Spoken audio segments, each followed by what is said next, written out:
Okay, hunters, tip number 1, ensure your tag is properly filled out. Allocated, signed, noticed, and always give yourself a quality pen. Gonna get ready. I'm gonna show you how to gut it. Dave, isn't this near where you got the wheeler stuck a couple weeks ago? Might be. Yeah. So what happened It today? was a less than That was months ago. stellar shot. Tomato. I have to say this, it was a bit of a fuzzy shot, but had the muzzy. It worked. No rage in the cage, went back to the muzzies, and I'm very happy. Big hole blow through, no errors or failures in mechanical engagement. It's a beautiful thing.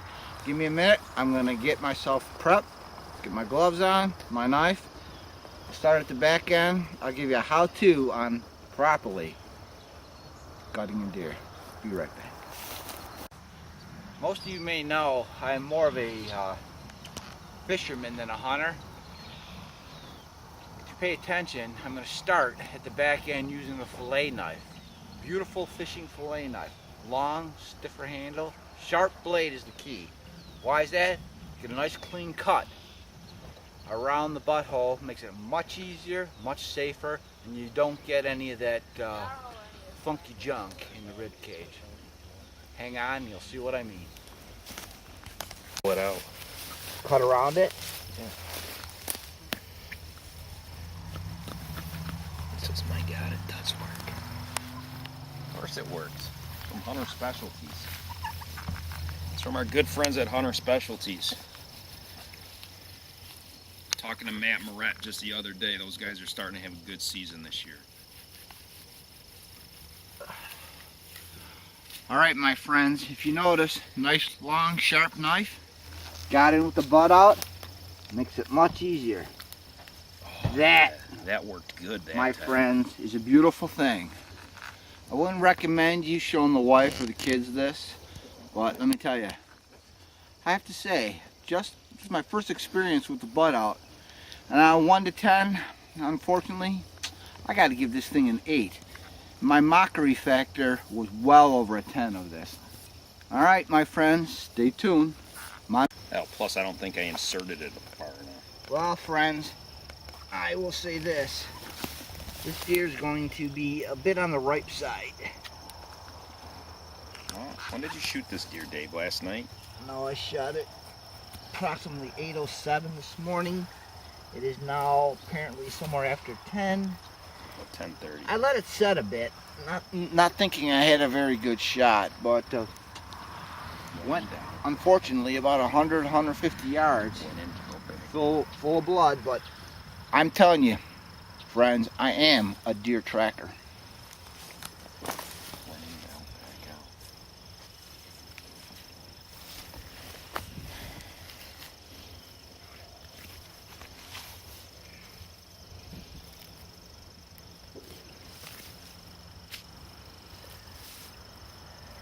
Jordan, do you know that Starwood's kid that killed that Yeah. giant buck? Yeah, I was talking to him. I talk to him all the time in school. 178 Jordan, pull that back. scored. Did you see the picture of it? Yeah. Oh, I don't doubt the 178 score. Where'd you That's see a the picture? monster buck. He emailed it to me. He saw it on Facebook or something. Yep. Colossal. He's a beast, man. He said the brow tine was about like that thick around. Yeah. Not even. Way The thicker. rack on that buck makes the body look small. Oh. I couldn't even tell like where the back legs were. Like it looks so tiny. Yeah. The body. The rack is so big. Ugh, I'm like, oh, I feel so bad. Like, I feel like that body would be like way bigger. That's shot placement right I don't even know where he shot it. there. I mean, Starwoods. what town? No, where he shot it in the body. I didn't ask him. He was hunting with a gun, right? Yeah. Said he shot it about like 120 right. yards. Wow, that's a heck of a shot, too. Shot One him. thing you want to ensure Uh, is that somebody else you roll your shot deer sleeves that far. up. Trying to keep as much of this down so that I don't poke any of the urine sacs, intestines, etc. How many urine sacs are there on a deer, Dave? Only one that counts, my friend. Only one that counts. So you get in here, and I must say, I wish I had a good camera view close-up of this. You may be able to see this. That butt out has cleaned this area. This is the area that most people have a tendency to poke with a knife, and therefore you get a pungent odor, etc. inside the cavity. So again, I think I'm going to raise my expectation now to an 8 on that butt out.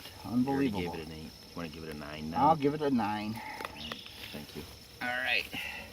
You want My young son and my friend John holding this up for me.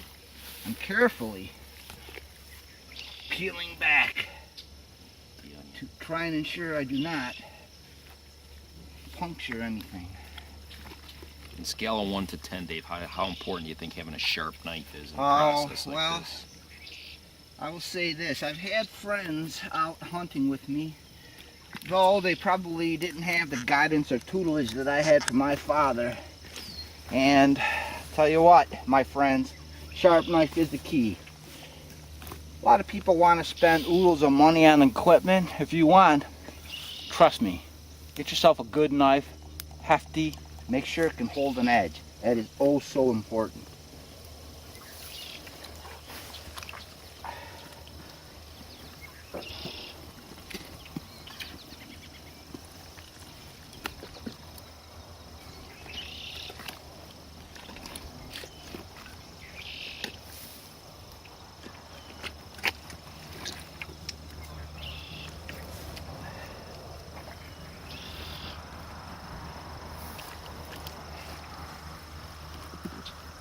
Alright friends, I'm going to reach up in the cavity, cut the windpipe.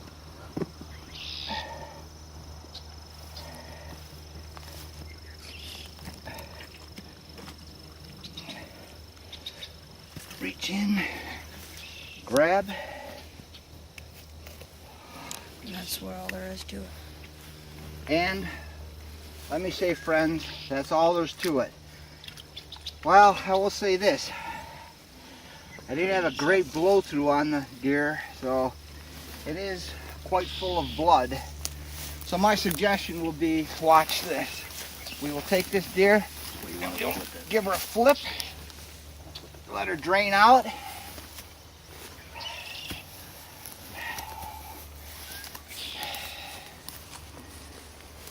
And gang, in a nutshell, that's all there is to it. As you can see, my friend would move his knobby knee. I let this deer get a bit too close. That shot was directly down, came out the bottom.